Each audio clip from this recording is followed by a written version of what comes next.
মদ্যপান, ধূমপান ও মাদক সেবন স্বাস্থ্যের পক্ষে ক্ষতিকর। সানডে সাসপেন্সে আমরা বিভিন্ন ধরনের সাসপেন্সের গল্প প্রচার করে থাকি, ভূত, গোয়েন্দা, অলৌকিক ইত্যাদি। ভূতের গল্পে অনেক সময় আমরা দেখেছি সেখানে ব্ল্যাক ম্যাজিক, দেবদেবী, ঝাড়ফুঁক, তন্ত্রমন্ত্র ইত্যাদির উল্লেখ থাকে। গল্পের লেখক রোমাঞ্চকর আবহাওয়া বা প্লট তৈরির খাতিরে এগুলো ব্যবহার করে থাকেন, কোন রকম কুসংস্কার বা অযৌক্তিক ভীতিকে প্রশ্রয় দেবার জন্য নয়। আমরা আশা করব সানডে সাসপেন্সের শ্রোতারাও সংস্কার মুক্ত হয়ে খোলা মনে গল্প শোনার আনন্দেই এই গল্পগুলি গ্রহণ করবেন।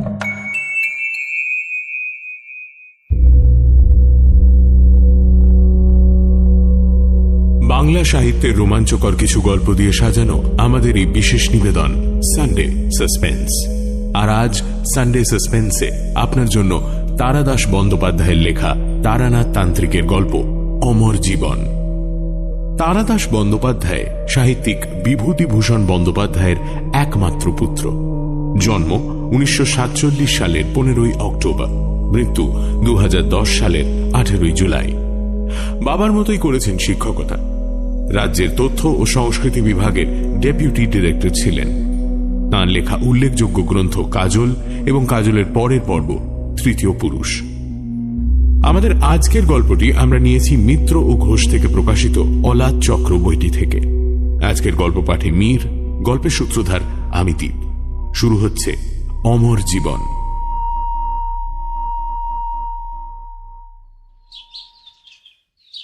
মঠ লেনে তারানাথের বাড়িতে আমাদের চিরাচরিত আড্ডা বসেছে। আজ ছিল জন্মাষ্টমীর ছুটি। দুপুরের পরেই কিশোরী সেন আর আমি গল্পের লোভে হানা দিয়েছি তারানাথের বৈঠকখানায়। আমরা আসবার সময় মোড়ের দোকান থেকে কিনে আনা তারানাথের প্রিয় সিগারেট পাসিং শোয়ের প্যাকেটটা বাড়িয়ে দিলাম। এটা না হলে তারানাথের গল্পের মেজাজ আসে না। নানা রকম কথা হতে হতে নিজের ছোটবেলার গল্প বলতে আরম্ভ করল তারানাথ। সাধারণত সে নিজের পুরনো জীবন সম্বন্ধে কিছু বলতে চায় না, অন্তত সাধারণ পারিবারিক তথ্যগুলো আলোচনা করে না।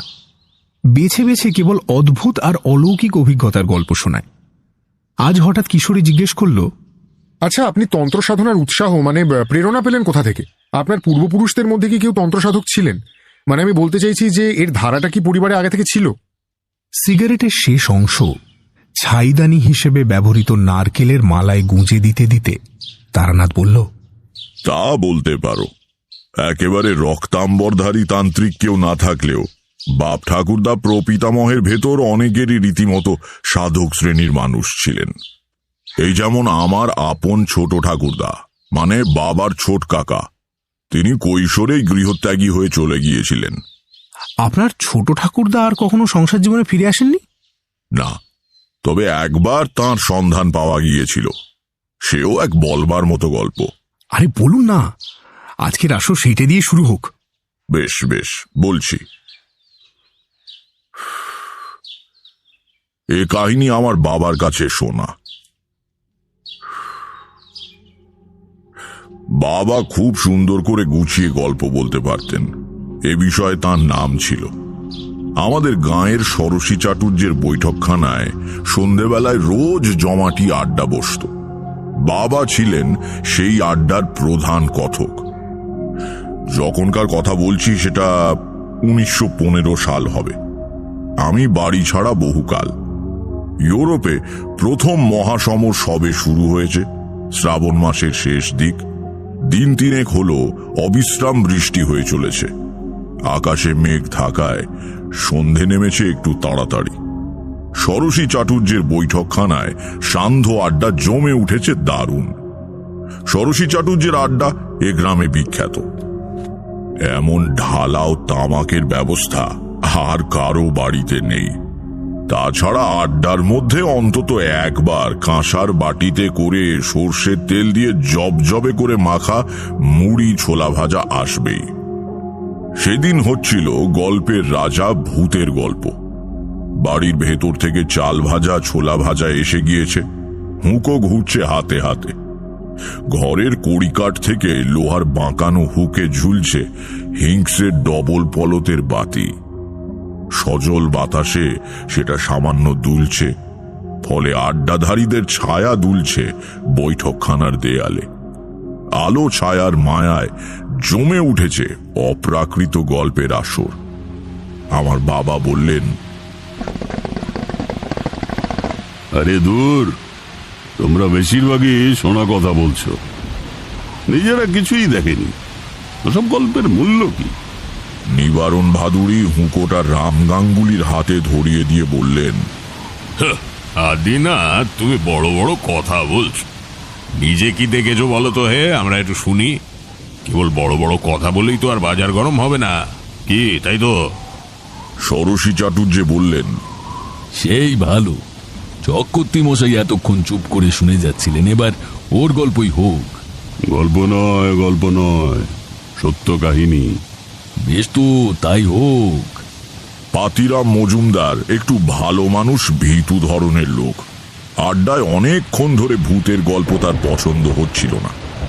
এবার তিনি একটু সন্ত্রস্ত হয়ে বললেন, আজ এই পর্যন্ত থাকলেই ভালো। দেখছো তো আকাশের গতি, আর বেশি জোরে নামলে আর বাড়ি ফেরা মুশকিল হয়ে পড়বে। শুনছো মেঘের ডাক? আরে বসো, আমার চাকর তোমাকে বাড়ি পৌঁছে দেবে কোন। পাতিরাম হতোদ্যম হয়ে বসে পড়লেন। আদিনাথ কাহিনী শুরু করলেন। যে সময়ের কথা বলছি তখন আমার বয়স 12-13 হবে। শীতকাল, দোলাই গায়ে দিয়ে বাইরের দালানে বাবার কাছে বসে পড়াশোনা করছি। বাবা বসে হিসেবের খাতাপত্র দেখছেন। এমন সময় একটা ভবঘুরের চেহারার লোক এসে উঠোনে দাঁড়ালো।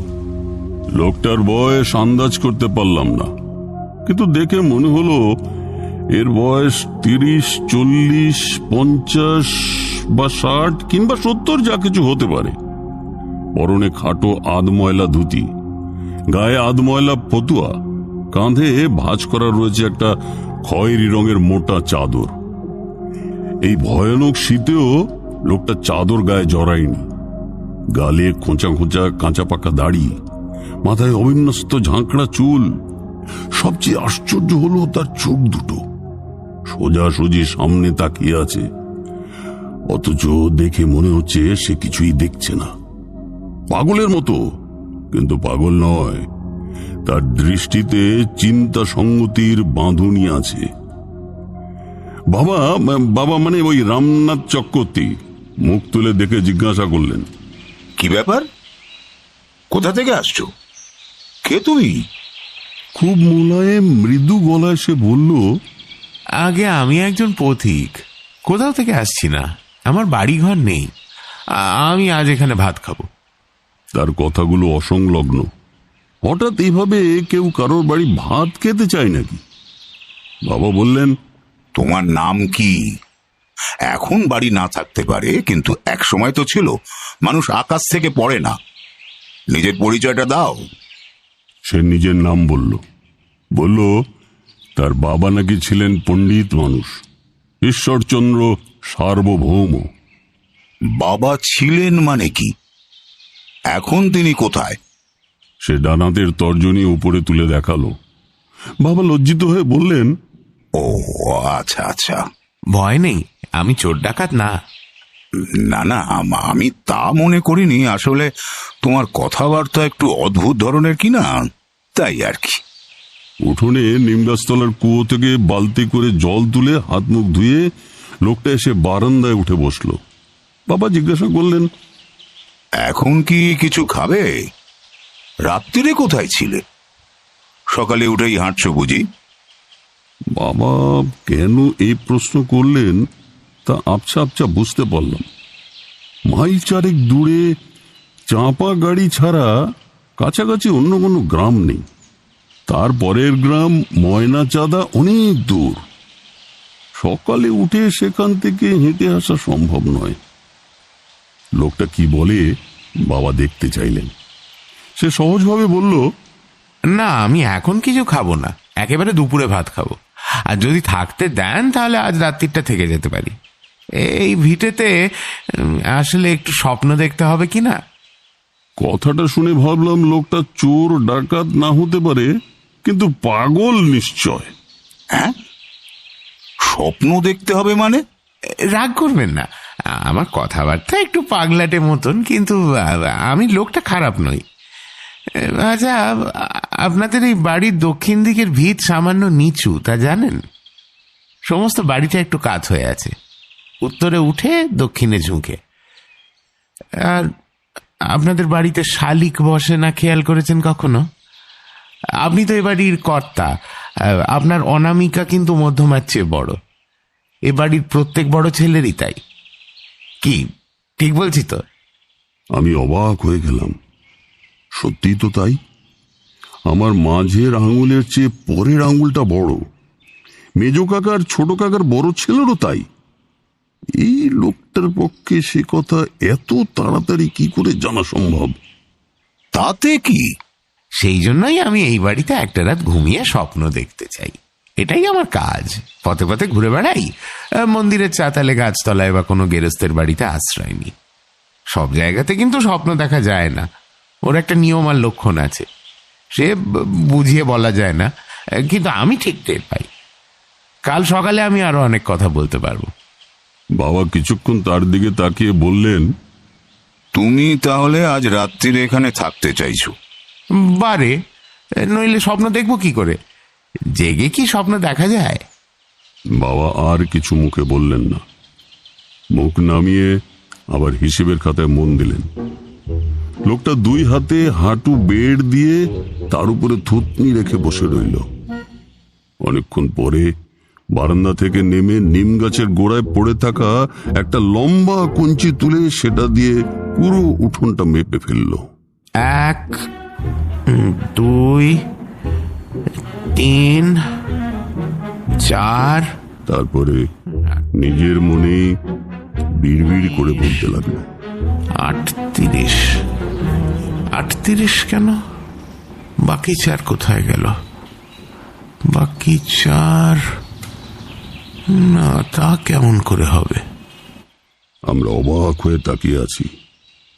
বাবার মুখ খাতার দিকে নামানো, কিন্তু চোখ দিয়ে তিনি লোকটার কাণ্ড দেখছেন। কিসের 38? আরো 4 বেশি হলেই বা কি ক্ষতি হতো? উঠোন মাপা হয়ে গেলে কঞ্চিটা লোকটা আবার যত্ন করে নিম গাছের তলায় রেখে এলো। দুপুরে খেতে বসে লোকটা ভাত খেলো খুব কম।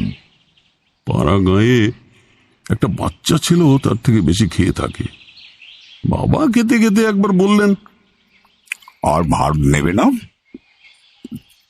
মাছের লেজা দেবে একটা? না, বেশি খেলে স্বপ্ন দেখা যায় না, খালি পেট মোটা হয়। খাওয়া হয়ে গেলে গুরুজনেরা বিশ্রাম করতে গেলেন। লোকটা উঠোনে নেমে মনোযোগ দিয়ে নিম পাতা কুড়োতে লাগলো। তার কাজ করার ভঙ্গিটাও খুব সুন্দর। একটি একটি করে হলুদ ঝরা পাতা তুলে ফুঁ দিয়ে ধুলো ঝেড়ে সে হাতের মুঠোয় গুছিয়ে রাখছে। অনেক পাতা জড়ো হয়ে গেলে সে বারান্দায় উঠে এসে সেগুলোকে আলপনার মতো করে সাজাতে লাগলো। আমরা ছেলেপুলেরা তার কাছে দাঁড়িয়ে তার কাজ দেখছি। একটু একটু করে বারান্দার উপর নিম পাতা দিয়ে তৈরি সুন্দর একটা আলপনা ফুটে উঠল। সে মাথা একদিকে কাত করে নিজের শিল্পকর্ম দেখতে লাগলো। আমি জিজ্ঞেস করলাম, এটা কি হলো? বলো তো, এটা কি হলো? এটা তো আলপনা, কিন্তু এ দিয়ে কি হয়? সরাসরি সে কথার উত্তর না দিয়ে লোকটা বলল, আচ্ছা, এটা দেখে তোমার মনে কি ভাব জাগছে আমায় বলো। ভালো লাগছে, দেখতে সুন্দর বলে আনন্দ হচ্ছে। বাহ, তাহলে তো তুমি আসল জিনিসটাই বুঝে গেছো। এটা দিয়ে কিছু হয় না, ভালো লাগে তাই বানালাম। আমার খুব পছন্দ হয়ে গেল তাকে। তার কথার অর্থ সবটা বুঝতে না পারলেও বক্তব্যের সৌন্দর্য এবং গভীরতা আমাকে স্পর্শ করল। রাত্রিরে সে কিছু খেলো না, বলল, স্বপ্ন দেখার দিন রাত্রিরে মুখ এটো করতে নেই। বাবা বৈঠকখানার ভেতরে মশারি টাঙিয়ে বিছানা করে দিয়েছিলেন, কিন্তু সে শুলো উঠোনের পাশে বারান্দায়। আমি রাত্রিরে শুতাম মায়ের কাছে। ভেতর বাড়ির সেই শোবার ঘরের জানলা দিয়ে নাট মন্দিরের ওপাশের বারান্দা বেশ কিছুটা দেখা যায়। অনেক রাত্রে ঘুম ভেঙে একবার তাকিয়ে দেখি নাট মন্দিরের ওধারটা যেন খুব হালকা নীল একটা আলোয় উদ্ভাসিত হয়ে রয়েছে। আমার চোখে তখন গভীর ঘুম লেগে আছে। খাটের ওদিকে ঘুমন্ত মায়ের গভীর নিঃশ্বাসের শব্দ শুনতে পাচ্ছি। ঝিমঝিম করছে দুপুর রাত। সেই আবছা চেতনার মধ্যেও অবাক হলাম কিসের আলো ওখানে। ওদিকে তো বারান্দায় সেই অতিথি শুয়ে আছে। এইসব ভাবতে ভাবতে কখন যে ঘুমিয়ে পড়েছি জানি না। সকালবেলায় নাট মন্দিরে আসর বসলো ওই স্বপ্ন কাহিনী শোনার। মোটা মোটা থামের আড়ালে মা কাকিমারাও এসে দাঁড়িয়েছেন। স্বপ্ন দেখেছ তাহলে কাল রাত্রিরে? আগে হ্যাঁ, আমি জানতাম দেখতে পাবো। কি দেখলে? কর্তামশাই, প্রথমে একটা ভালো খবর বলি। আপনার এক ভাই ছোটবেলাতে বাড়ি থেকে পালিয়ে গিয়েছিল, ঠিক কিনা? হ্যাঁ, আমার সবচেয়ে ছোট ভাই 14 বছর বয়সে বাড়ি ছেড়ে চলে যায়। কিন্তু তুমি কিভাবে? স্বপ্নে দেখেছি। শুনুন, আপনার সেই ভাই জীবিত আছে। সে কি? কোথায় সে? বেঁচে থাকলে বাড়ি ফিরে আসছে না কেন? উনি এখন সন্ন্যাসী। উত্তর ভারতে কোথাও আছেন, জায়গাটা ভালো করে ধরতে পারলাম না। তবে উনি যে আর বাড়ি ফিরবেন না সেটা বুঝতে পারলাম। কেদারনাথ নাম ছিল না? ঠিক, কেদারই ছিল তার নাম। বাড়ির মেয়েরা থামের আড়াল থেকে বেরিয়ে এসছেন। আমি লোকটির দিকে তাকিয়ে আছি। সত্যি তো, আমাদের ছোট কাকা 15 বছর বয়স পূর্ণ হতে যখন আর কয়েকটা দিন বাকি, তখন এক বস্ত্রে বাড়ি ছেড়ে চলে যান। তাকে আমরা কখনো দেখিনি। ছোট কাকার গৃহত্যাগের গল্প আমরা শৈশব থেকে শুনে আসছি। এর মধ্যে ঠাকুমাকে ধরে নিয়ে এসেছেন মেজ কাকিমা। রাম রাম রাম কই? অরাম, কে এসেছে? কি বলছে এরা? কি মা, এই যে আমি এখানে, কিন্তু তুমি কেন এখানে? মেজ বৌমা কি বলছে রাম? ছোটকুর খবর নাকি পাওয়া গেছে? মানে এই যে এই লোকটি বলছে ও কাল থেকে আমাদের বাড়ির অতিথি। ও নাকি স্বপ্ন দেখেছে ছোটকু বেঁচে আছে, ভালো আছে। তুমি দাঁড়িয়ে কাঁপছো কেন? বসো বসো এখানে। তুমি তুমি কি বাবা? মা, আমিও আপনার একটা ছেলে। তুমি জানতে পেরেছো ছোটকু বেঁচে আছে, ভালো আছে? হ্যাঁ মা। কি করে জানলে?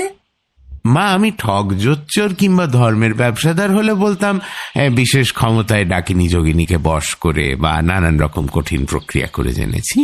এবার এত টাকা দিন, তাহলে যাগযজ্ঞ করে সে ছেলেকে ফিরিয়ে আনবো। কিন্তু আপনাকে বাজে কথা বলবো না মা, ওসব কিছুই আমি জানি না। আমার একটা জন্মগত ক্ষমতা আছে, আমি স্বপ্নে অনেক কিছু দেখতে পাই। কাল রাত্রিরে এ বাড়িতে ঘুমিয়ে স্বপ্নে দেখে জানলাম আপনার ছোট ছেলের কথা। সে সে ফিরবে না বাবা? না মা, আর কেনই বা ফেরাবেন? তিনি ভালো আছেন, সন্ন্যাস গ্রহণ করে ঈশ্বরের আরাধনা করছেন। জানেন মা, হিন্দু ধর্মে বলে কোনো বংশের ছেলে সন্ন্যাসী হয়ে গেলে সেই বংশ পবিত্র হয়ে যায়। আনন্দ করুন মা, ছেলের গৌরবে আনন্দ করুন। বাবা, যদি আমার ছোটকু ভালো থাকে, শান্তি পেয়ে থাকে, তাহলে সে নাই বা ফিরল, তার সুখেই আমার সুখ। তুমি এটুকু খবর যে দিলে, তার জন্য ভগবান তোমার মঙ্গল করুন। তুমি আমাকে মা বলে ডাকলে আমি আমি তোমাকে আশীর্বাদ করছি। মা, আপনি দেখবেন আপনার ছেলেকে? আমি দেখাতে পারি, কিন্তু কথা দিন তাকে ফিরে আসার জন্য আদেশ করবেন না। তাহলে হয়তো সে ফিরে আসবে, কিন্তু তার এতদিনের সাধনা নষ্ট হয়ে যাবে। জগতে মাতৃশক্তি একটা বিরাট শক্তি, কেউ তাকে লঙ্ঘন করতে পারে না। কথা দিন। দেখো ভাই, এটা একটু বাড়াবাড়ি হয়ে যাচ্ছে। মাকে সরল মানুষ পেয়ে তুমি। তুই থাম দেখি। বাবা বাবা, আমি কথা দিলাম। আমাকে আমাকে কি করতে হবে তুমি বলো। কিচ্ছু না, আপনি এখানে বসুন। মার মেজ কাকিমা তাকে ধরে আস্তে করে ঠাকুর দালানের মেঝেতে বসিয়ে দিলেন। সামনে বসে লোকটা ঠাকুমার হাত আলতো করে ছুঁয়ে বলল, এবার আমার দিকে তাকান। হ্যাঁ, মন শক্ত করুন মা, একদম হালকা করে দিন। সোজা আমার চোখের দিকে দেখুন, একদম সোজা। কি বলবো ভায়া, তখন 7 সকাল। আমরা অতগুলো লোক দাঁড়িয়ে, আমাদের সামনে ঠাকুমা ধীরে ধীরে ঘুমিয়ে পড়লেন। মাথা হেলে পড়ল না, শরীর কাঁতো হলো না, কেবল চোখ দুটো আস্তে আস্তে বুজে এলো। সুন্দর সমাহিত মুখ, যেন ধ্যান করছেন। লোকটা এক দৃষ্টে তার দিকে তাকিয়ে আছে। তারও দেহ নিস্পন্দ, সমস্ত শরীরে দৃঢ় একাগ্রতার ভঙ্গি। দেখলাম ঠাকুরমার মুখে সূক্ষ্ম একটা হাসি ফুটেছে। বাচ্চারা ঘুমিয়ে স্বপ্ন দেখলে ঠিক অমন করে হাসে। 2-4 মিনিট হাসিটা রইল, তারপর ধীরে ধীরে মিলিয়ে গেল। ঠাকুমা আবার শান্ত, সমাহিত, বাহ্যিক কোনো আবেগ শূন্য। লোকটা মৃদু গলায় ডাকলো, মা, এবার জাগুন, দেখা হয়েছে তো, এবার তাকান। আস্তে আস্তে ঠাকুমা চোখ খুললেন, যেন একটু অবাক হয়ে চারিদিকে তাকালেন। কোথায় রয়েছে বুঝতে না পারলে মানুষ যেভাবে তাকায়। তারপর সামনের লোকটিকে দেখে তার মুখ খুশিতে উজ্জ্বল হয়ে উঠল। হয়েছে মা? হ্যাঁ বাবা, হয়েছে। কি দেখলে মা? ছোটকুকে দেখতে পেলে? সে কথার উত্তর না দিয়ে বৌমাদের বললেন তাকে ঘরে দিয়ে আসতে। 2 পা গিয়ে পিছন ফিরে তাকালেন ঠাকুমা। লোকটির দিকে তাকিয়ে স্পষ্ট গলায় বললেন, আমি কিছুটা বুঝতে পেরেছি তুমি কে। আবার এসো, হ্যাঁ, মাঝে মাঝে এসো বাবা। আসবো মা, মাঝে মাঝে আসবো। ঠাকুমা চলে গেলে বাবা বললেন, এ কি উৎপাত! কি চাও তুমি? তুমি কে? আমি একজন সাধারণ মানুষ, পথে ঘাটে ঘুরে বেড়াই। আপনি কি আমাকে অবিশ্বাস করছেন? আমি তো আপনার কাছে কিছু চাইনি, কেবল এক রাত্রির আশ্রয় ছাড়া। মাকে তুমি কি দেখালে? মাও তোমাকে কি বলে গেলেন বুঝলাম না। এর মানে কি? কিছুই না, উনি বুড়ো মানুষ, ছেলে নিরুদ্দেশ হয়ে যাওয়ায় ওর মনে দুঃখ রয়েছে। সে দুঃখ মা ছাড়া কেউ বোঝে না। ওকে যদি একটু আনন্দ আর স্বস্তি দিতে পেরে থাকি, তাতে কি ক্ষতি হয়েছে বলুন? তা নয়, কিন্তু মাকে কেন হঠাৎ? মানে বলছি যে হঠাৎ তো নয়, কারণ আছে। বললে যদি রাগ না করেন তাহলে বলতে পারি। বলো, রাগ করার মতো কথা নিশ্চয়ই বলবে না। আপনার মা আর বেশি দিন বাঁচবেন না। সে তো জানা কথাই, উনি বুড়ো হয়েছেন, 85 বছর বয়স। এটা আর তুমি নতুন কথা কি বললে? আজ পৌষ মাসের 3 তারিখ, এই ফাল্গুন মাসের 15ই শুক্ল ত্রয়োদশীর দিন সকালে উনি চলে যাবেন। ছেলের খবর জানতে পারলেন না, এই কষ্ট নিয়ে যেতেন, তাই ওকে একটু আনন্দ দিয়ে গেলাম। তুমি তো অদ্ভুত লোক, আমার বাড়িতে অতিথি হয়ে আমারই মায়ের মৃত্যুর কথা বলছো।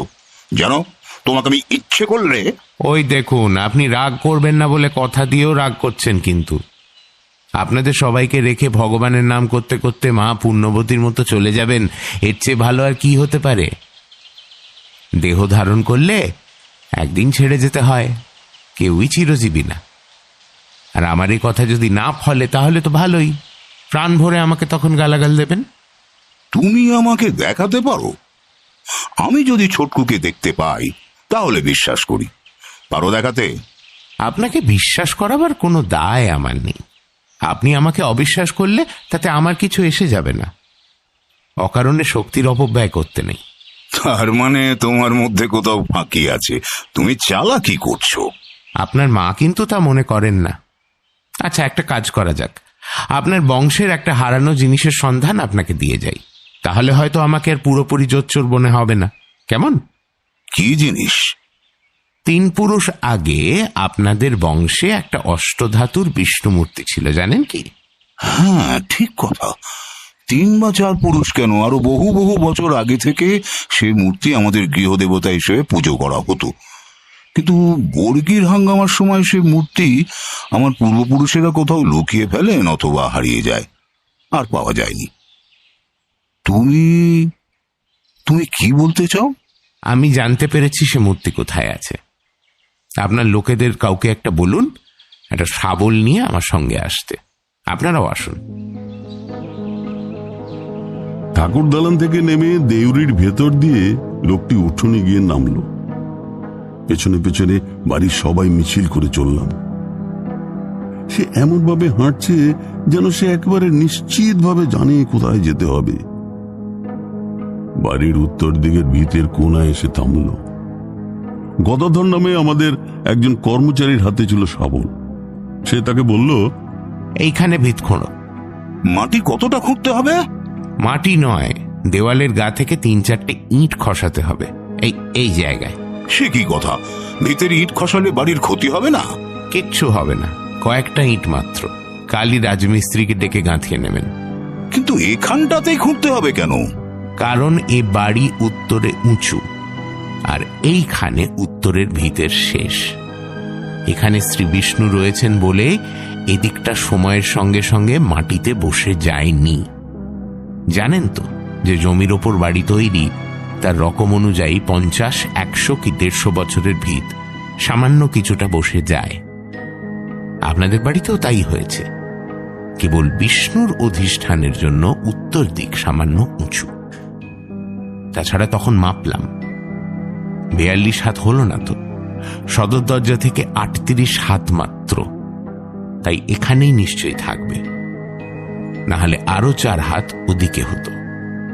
তুমি কি মাঝে মাঝে বলো, তার কোনো মানে হয় না। কিসের 4 হাত কম? ও একটা হিসেব, আপনাকে বোঝাতে পারবো না। নিন, শুরু করতে বলুন। ভিতে প্রথমে শাবলের ঘা পড়তেই আমরা সবাই ঘন হয়ে ভিড় করে গদাধরকে ঘিরে দাঁড়ালাম। গদাধর আলতো করে গাঁথুনির জোর আলগা করছে, আর আমরা রুদ্ধ নিঃশ্বাসে অপেক্ষা করে আছি।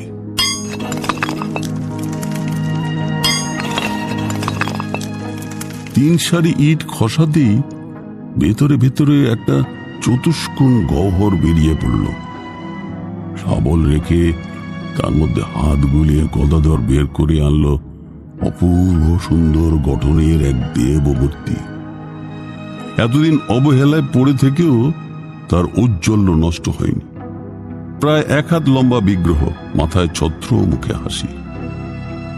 বাবা গদাধরের হাত থেকে মূর্তিটা নিয়ে 2 হাতে মাথায় ধরে বলতে লাগলেন,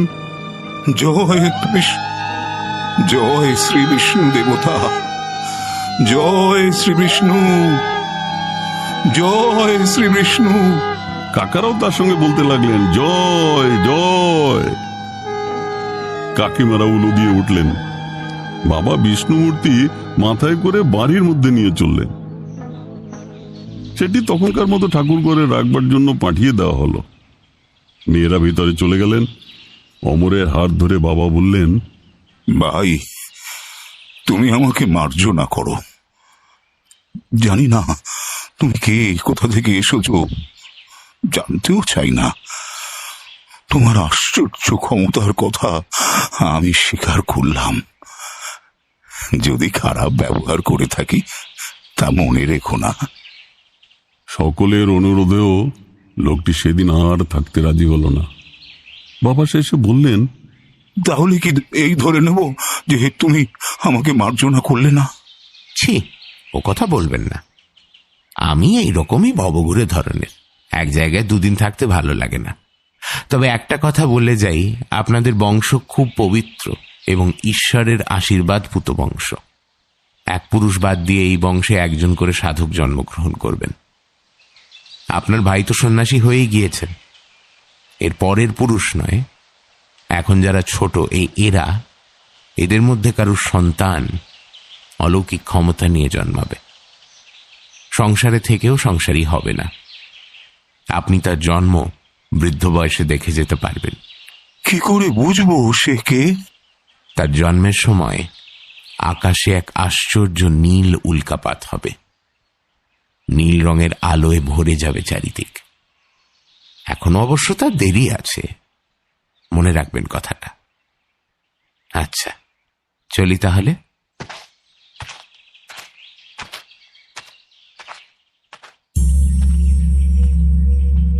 উঠোন পেরিয়ে সদর দরজা পেরিয়ে সে চলে গেল। সঙ্গে সে একটা রহস্যের পরিবেশ নিয়ে এসেছিল।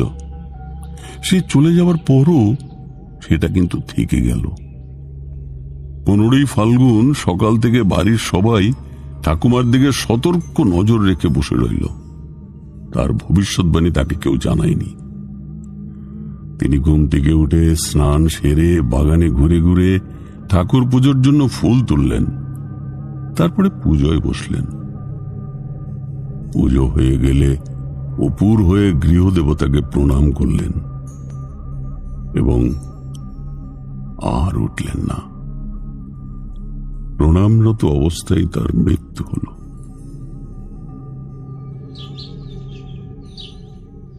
এই হলো গিয়ে বাবার বলা কাহিনী। এই লম্বা কাহিনী একটানা বলে বাবা একটু থামলেন। বর্ষণমুখর রাত্রির জল ভেজা বাতাস ক্রমাগত দুলিয়ে চলেছে ষোড়শী চাটুর্যের বৈঠকখানার ঝুলন্ত লণ্ঠনটা। সেই সঙ্গে দেয়ালে নড়ছে ঘরে বসে থাকা মানুষদের ছায়া। আড্ডায় মাঝে মাঝে একটা সময় আসে যখন হঠাৎ সবাই একসঙ্গে চুপ হয়ে যায়। জমাট গল্পেরও একটা মহিমা আছে। সে গল্প সত্য, মিথ্যা বা অবিশ্বাস্য যাই হোক না কেন, ভালো করে বলতে পারলে শ্রোতারা মুগ্ধ হয়। ষোড়শী চাটুর্য বললেন, আপনার ঠাকুমার মৃত্যু বিষয়ে ওই ভবিষ্যৎবাণী মিলে যাওয়াটা অবশ্য আমি খুব আশ্চর্যের কিছু মনে করছি না। কথাটা হয়তো বাড়ির কেউ মুখ ফসকে বলে ফেলে থাকবে, তাতেই আপনার ঠাকুমা মনের দিক দিয়ে 15ই ফাল্গুন তারিখের প্রসঙ্গে দুর্বল হয়ে পড়েছিলেন, মানসিক উত্তেজনা সামলাতে পারেননি, এমন হয় আমি শুনেছি। কিন্তু হারিয়ে যাওয়া বিষ্ণু মূর্তি ফিরে পাওয়াটা ব্যাখ্যা করা কঠিন। তাছাড়া সবকিছুরই যে ব্যাখ্যা থাকতেই হবে তার কি মানে আছে? কিছু কিছু ছাড়াল থাক না, তাতে জীবন সরল হয়ে ওঠে। উঠবার আগে আমার কাহিনীর শেষটা বলি। দুটো কথা মাত্র। যে ছেলেটি বিষ্ণু মূর্তি খুঁজে দিয়ে গিয়েছিল তার তৃতীয় ভবিষ্যৎবাণীটাও যে সত্যি সেটা আমরা বুঝতে পেরেছিলাম অনেক পরে। সে বলেছিল আমাদের বংশে একজন অদ্ভুত চরিত্রের উদাসীন সাধকের জন্ম হবে। সংসারী হয়েও সে বৈষয়িক হবে না। কবে, কোথায়, কার ঘরে তার জন্ম হবে সেটাই কেবল সে বলেনি। শুধু বলেছিল এই শিশুর জন্মের মুহূর্তে আশ্চর্য এক নীল উল্কাপাত হবে আকাশে। তা দেখলে আমরা বুঝতে পারব। বহুদিন পরে, তখন ছোটবেলার এ কাহিনী প্রায় ভুলেই গেছি, আমার তৃতীয় ছেলের জন্মের সময় আকাশের এক প্রান্ত থেকে অন্য প্রান্ত পর্যন্ত বিশাল নীল রঙের আলো চড়ানো উল্কা ছুটে গেল। দাই আতুর ঘর থেকে উঠোন পেরিয়ে গরম জল আনতে যাচ্ছিল ভেতর বাড়িতে। তার চিৎকারে সকলে উঠোনে বেরিয়ে এসে দৃশ্যটা দেখলাম। সচরাচর অতক্ষণ ধরে উল্কা জ্বলতে জ্বলতে অতটা আকাশ পার হয় না। সেই আলো মিলিয়ে যাওয়ার সঙ্গে সঙ্গে আমার ছেলের জন্ম।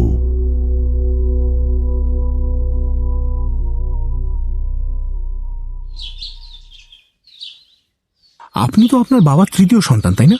তার মানে আপনার জন্মের সময় ওই নীল উল্কা দেখা গেছিল? তেমনটাই তো শুনেছি। অল্প বয়সে বাড়ি থেকে উধাও হয়েছিলাম। মাঝে মাঝে বাড়ি ফিরে আসি, তবে সে খুবই কম। ওই ভবঘুরেমির সময়টা আমার যে কি সুন্দর কেটেছে তার কি বলবো। কোনো পিছু টান নেই, দায় দায়িত্ব নেই, কেবল বিরাট এই পৃথিবীর পথে পথে ঘুরে বেড়ানো। কিন্তু ব্যাপারটা অত সহজ নয়। আত্মীয়হীন, বন্ধুহীন দুনিয়ায় সম্পূর্ণ সম্বলহীন অবস্থায় ভেসে পড়তে হলে খুব সাহসের দরকার। কে খেতে দেবে ঠিক নেই, কোথায় থাকবো তার কিচ্ছু ঠিক নেই, মন্দিরের চাতালে, পোড়ো বাড়ির বারান্দায় ঝড়ে বৃষ্টিতে রাত কাটিয়েছি। কত অদ্ভুত চরিত্রের লোক দেখেছি। কত সময় অসুখ করেছে, গাছতলায় পড়ে কষ্ট পেয়েছি, জল তেষ্টায় বুক ফেটে গিয়েছে, কিন্তু জল দেবার কেউ ছিল না। মরেও যেতে পারতাম, তবু কখনো ভয় হয়নি। মৃত্যুকে সাধারণ মানুষের দৃষ্টিতে দেখিনি, দেখেছি ঈশ্বরের তৈরি এই জগতের একটা অবশ্যম্ভাবী পরিণতি হিসেবে, যে পরিণতিতে ভয়ের কিছু নেই, আছে স্রষ্টার অপার করুণা। ওসব দর্শনের কথা থাক, আপনার অল্প বয়সের গল্প বলুন না। বলবো? বেশ, বলি। আগে বলে রাখি, এই যে কাহিনী বললাম, এই কাহিনী বাবা যখন ষোড়শী চাটুর্যের আড্ডার আসরে বলছেন, তখন আমি কিন্তু বাড়ি ছেড়ে বেশ দূরে। এই কাহিনী আমার তখনও জানা নেই। বাঁকুড়ার ইন্দাস অঞ্চলে ঘুরে বেড়াচ্ছি। সারাদিন হাটে মাঠে ঘুরি, রাতে যেখানে হোক আশ্রয় নিই। সেদিন বিকেল থেকে আকাশে মেঘের ঘনঘটা। বেশি পথ না হেঁটে আলো থাকতে থাকতে একটা ছোট গ্রামের সীমানায় শিব মন্দিরের চাতালে আশ্রয় নিয়েছি। গায়ে উড়ুনি, পায়ে খড়ম, এক পৈতেধারী বুড়ো মতো লোক দেখি মন্দিরের সিঁড়ি দিয়ে নেমে কোথায় যাচ্ছে। মনে হলো এখানকার পূজারি। এগিয়ে গিয়ে বললাম, আগে এখানে রাত্রিটা একটু থাকা যাবে? লোকটি একান্ত নীরস এবং অমিশুক প্রকৃতির। কিছুক্ষণ আপাদ মস্তক আমাকে ভালো করে দেখে সে শুকনো গলায় বলল, থাকতে ইচ্ছালে থাকো, আমাকে জিজ্ঞাসা করার কি প্রয়োজন?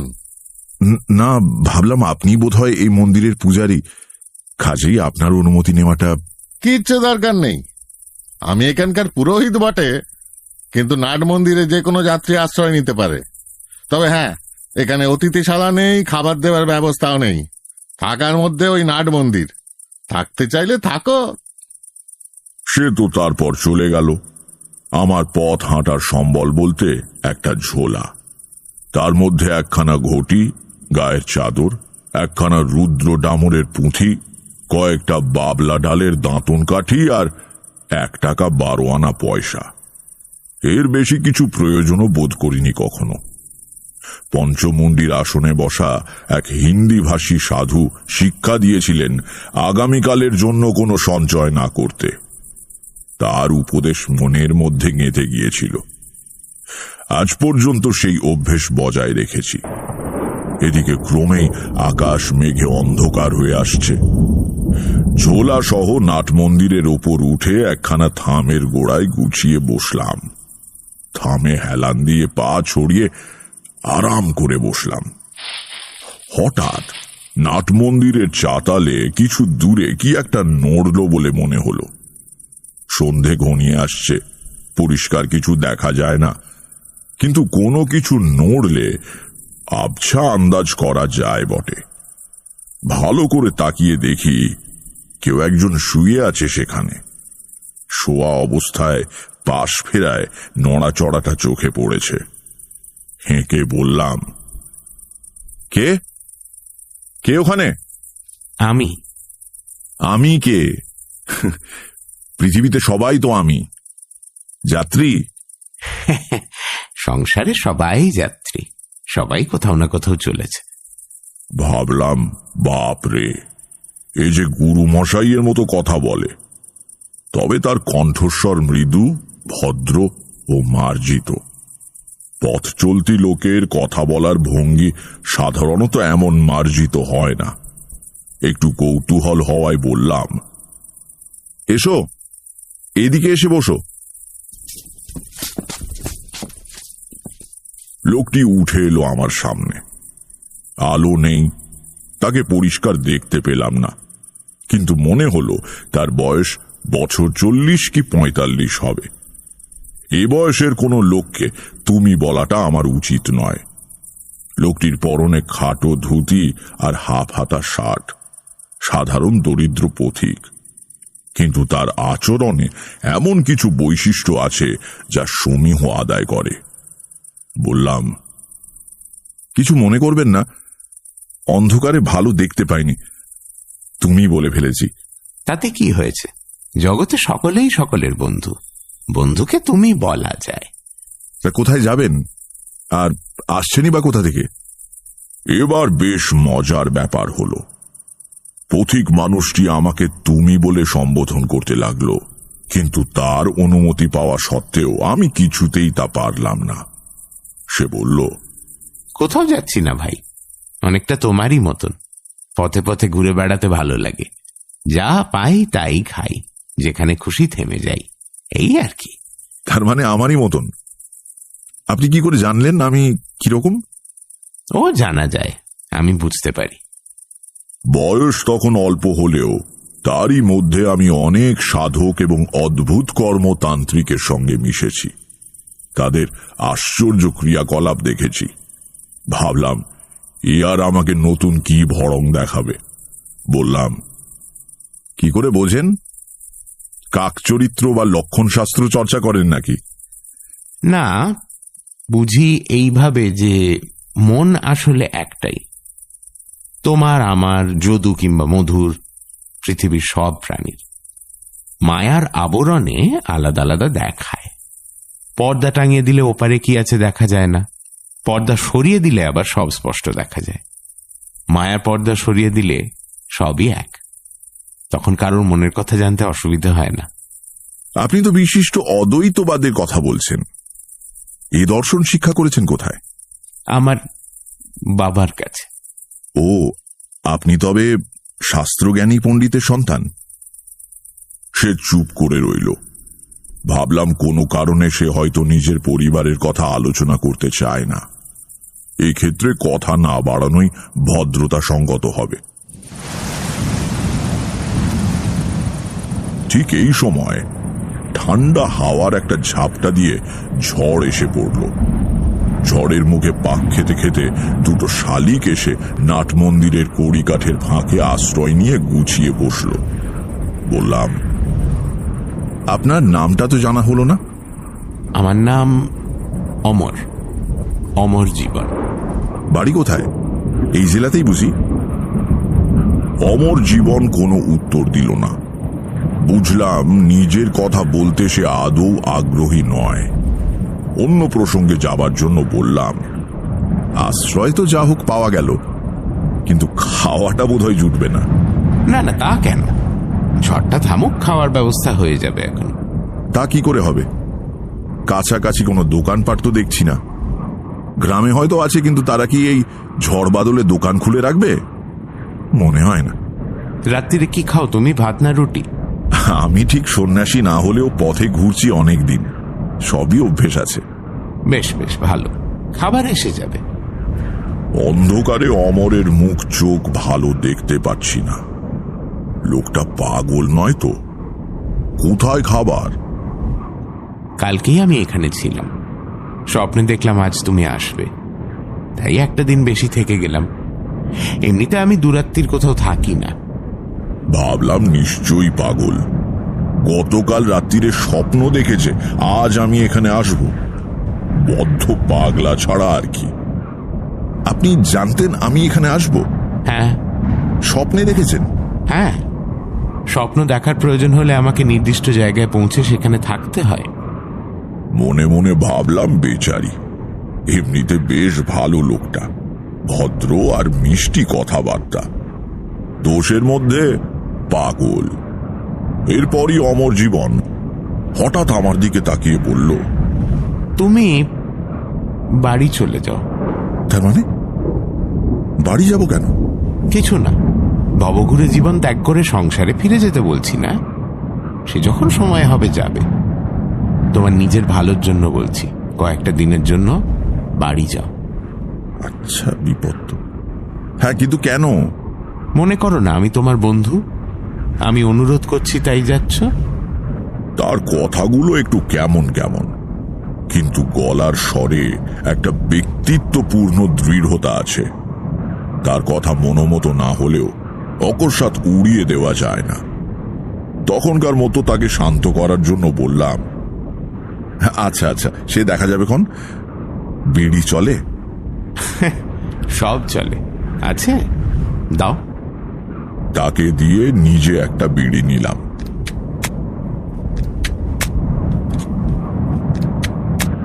বাতাসের দাপটে 4-5টা কাঠি নষ্ট করেও ধরাতে পারছিলাম না। অমর হাত বাড়িয়ে বলল, আমাকে দাও দেখি। তারপর দেশলাইটা হাতে নিয়ে অদৃশ্য কার দিকে যেন ধমক লাগালো। আরে একটু থাম তোরে বাপু, একটা বিড়ি ধরাতে কি একটা গোটা দেশলাই বাক্স খরচ করবো নাকি?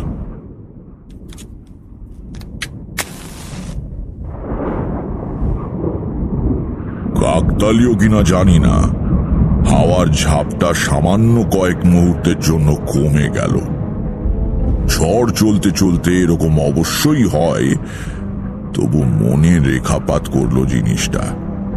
দেশলাই ফেরত দিয়ে অমর বলল, সবকিছুর ব্যাখ্যা চাইতে নেই, ব্যাখ্যা হয়ও না। তার চেয়ে সরল বিশ্বাস অনুযায়ী কাজ করা ভালো, আদেশ পেলে পালন করা ভালো। আদেশ কে পাঠায়? তা জানলে তো সব সমস্যা মিটেই যেত। আপনার কাছে আদেশ পৌঁছয় কেন? আপনি কে? বিড়িটা ভালো, খুব নরমও না, খুব কড়াও না, বেশ মিঠে কড়া ধরনের। কোত্থেকে কিনেছ? খাওয়ার পর আর একটা দিও তো।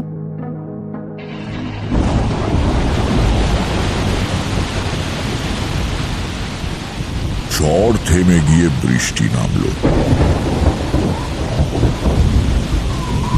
চলল বেশ কিছুক্ষণ।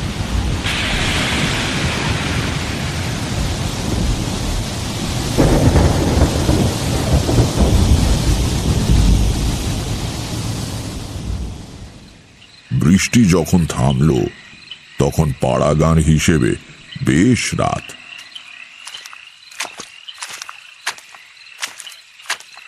দেখি পথে জমা জলে ছপ ছপ করে কি একজন হেঁটে এসে নাট মন্দিরে উঠল।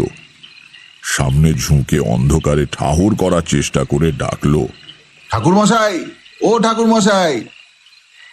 এই যে আমি এখানে, দাও। কাছে আসার পর দেখলাম লোকটির হাতে একটা বড় শালপাতার ঠোঙা। সে ঠোঙাটা অমরের দিকে দিতে দিতে আমাকে দেখে বলল, আর এক মূর্তি এসে দেখছি, তা হয়ে যাবে খন দুজনে। দাঁড়াও, খাবার জল দিয়ে যাই। নতুন লোক জল আনতে গেলে পুকুর ঘাটে আচার খাবে। মন্দিরের চাতালে রাখা একটা মাটির কলসি নিয়ে লোকটি অন্ধকারে কোথায় চলে গেল। অমর বলল, মন্দিরের পেছনেই একটা পুকুর আছে, সেখানে গেল জল আনতে। ভালো পরিষ্কার জল। খাবার ব্যবস্থা হয়ে যাবে বলেছিলাম, তো খাবার তো এসে গেল। এর ভেতর কিন্তু অলৌকিক কিছু নেই। এই লোকটির একটি ময়রার দোকান আছে গ্রামে। গতকালও আমাকে খাবার দিয়ে গিয়েছিল। অতিথি সেবা করতে ভালোবাসে। পয়সা দিতে চেয়েছিলাম, নেয়নি। আজকের খাবারও দিতে বলা ছিল। যা খাবার দেয় তা আমি একা খেতে পারি না। আজও দুজনের হয়ে যাবে এখন। দেখি কি দিয়েছে। শালপাতার ঠোঙা খুলে দেখা গেল ভেতরে গোটা 15 বড় মাপের পুরি, আলুর তরকারি আর অনেকখানি মোহনভোগ। দেশি ঘি দিয়ে তৈরি। দারুণ গন্ধ বেরুচ্ছে। তখনও গায়ের দিকে খাবারে ভেজাল দেওয়ার কথা কেউ ভাবতে পারত না।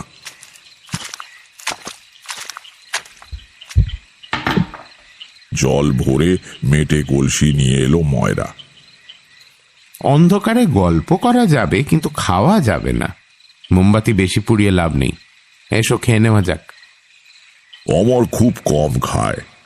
মাত্র 4খানি পুরি সে খেলো, বাকি সবগুলো খেতে হলো আমাকে। অবশ্য পথ হেঁটে আমার খিদেও পেয়ে গিয়েছিল।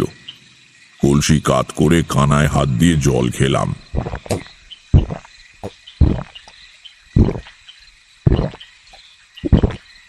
তারপর মোমবাতি নিভিয়ে দিয়ে অমর বলল, এসো এইবার গল্প করি।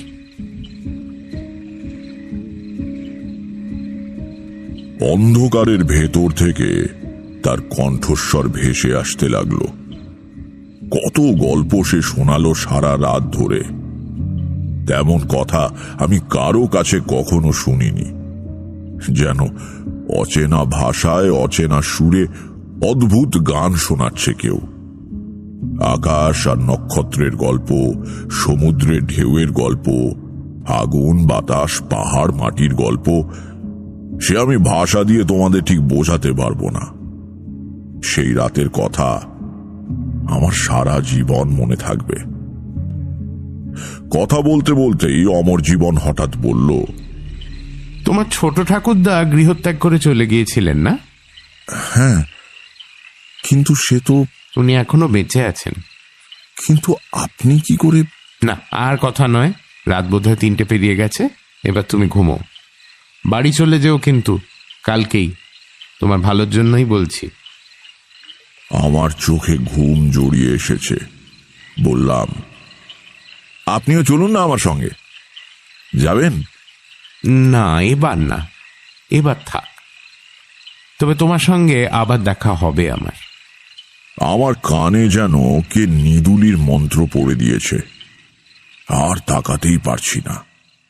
ঘুম ঘুম। যখন ঘুম ভাঙল তখন রোদ্দুর উঠে গিয়েছে। গতকাল রাত্রির মেঘ বৃষ্টির চিহ্ন নেই কোথাও, ঝকঝক করছে দিনের আলো। পাশে কিন্তু অমর জীবন নেই। তার ঝোলাঝুলি সহ কখন সে চলে গিয়েছে কে জানে।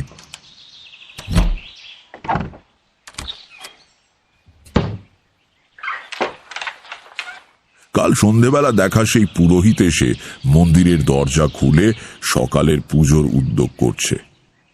আমার দিকে আড়ে আড়ে তাকালো কবার। জিজ্ঞেস করলাম, আচ্ছা, এখানে যে আরেকজন পশু থেকে ছিলেন, তিনি কি চলে গিয়েছেন? কে ছিলেন? একজন যাত্রী, আমার আগে থেকেই তো ছিলেন। দেখিনি, খেয়াল করিনি। অমন কত লোক যাচ্ছে আসছে। যাই হোক, অমর জীবন লোকটিকে আমার খুবই অদ্ভুত লেগেছিল। তার কথা অমান্য করতে মন চাইল না। সেদিনই রওনা হলাম বাড়ির দিকে। বাড়ি পৌঁছানোর পর প্রতিবারের মতোই প্রথমে বাবার বকাঝকা, তারপর মায়ের কান্নাকাটি এবং তারও পরে আত্মীয় স্বজনের আবেগের বন্যা সহ্য করতে হলো। দুপুরে খেতে বসে বাবা বললেন, গত পরশুদিনই ষোড়শী চাটুর্যের আড্ডায় তোমার কথা হচ্ছিল। আমার যে এরকম একটা বাড়ি পালানো হাড় জ্বালানো ছেলে হবে, সে কথা আমাকে অনেকদিন আগেই একজন বলেছিলেন। কে বলেছিল? কোন জ্যোতিষী? না, এমনি একজন পথিক, বাবুগুড়ে। আমার ছোটবেলায় একদিনের জন্য আমাদের বাড়িতে আশ্রয় নিয়েছিল। সে এক কাণ্ড। তার নাম কি ছিল? অমর। অমর জীবন। অমর? অমর জীবন? হ্যাঁ। চমকে উঠলে কেন? না, কিছু না। খেয়ে উঠে গড়গড়ায় তামাক খেতে খেতে বাবা বলতে শুরু করলেন সেই অদ্ভুত লোকটার কথা, সেই স্বপ্ন দেখার কথা, ছোট কাকার কথা, বাবার ঠাকুমার অদ্ভুত মৃত্যুর কথা, আর তার সঙ্গে আমাদের বিষ্ণু মূর্তির কথা। তার মানে যে লোকটা আপনার বাবার ছেলেবেলায় আপনাদের বাড়ি গেছিলেন, তাকেই আপনি? হ্যাঁ। আর এই ব্যাপারটার সবচেয়ে বিচিত্র দিক কোনটা জানো?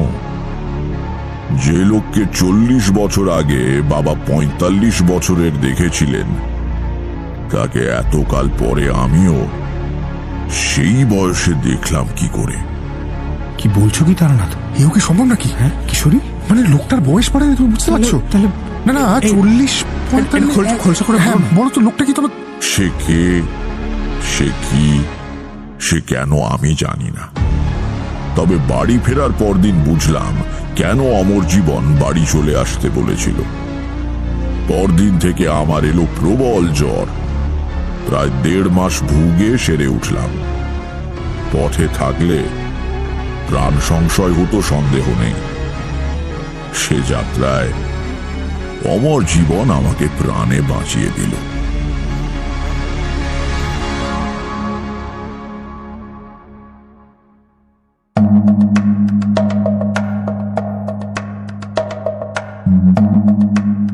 সানডে সাসপেন্সে আজ শুনলেন তারাদাস বন্দ্যোপাধ্যায়ের লেখা তারানাথ তান্ত্রিকের গল্প অমর জীবন। গল্পের বেতার নাট্যরূপ সর্বরী ঘোষাল, পাতিরাম এবং তারানাথ তান্ত্রিকের ভূমিকায় মীর, লেখকের চরিত্রে সোমক, কিশোরী অগ্নি, আদিনাথ বাসুদেব কর্মকার, ষোড়শী চাটুর্যে দীপ বসু, কিশোর আদিনাথ সায়ক আমান, রামনাথ শঙ্করী প্রসাদ মিত্র, রামনাথের মা উর্মিমালা বসু, পুরোহিত দেবজ্যোতি ঘোষ। নিবারণ এবং অমর জীবনের চরিত্রে গল্পের সূত্রধার এবং পর্ব পরিচালনায় আমিদীপ, ধ্বনি পরিকল্পনা Richard, poster design join the dots, Shankari Prasad Mitra শব্দগ্রহণ অভিজ্ঞান মিত্র। শেষ হল তারাদাস বন্দ্যোপাধ্যায়ের লেখা তারানাথ তান্ত্রিকের গল্প অমর জীবন। সামনের সপ্তাহে আরও একটি রোমাঞ্চকর গল্প নিয়ে হাজির হবে সানডে সাসপেন্স।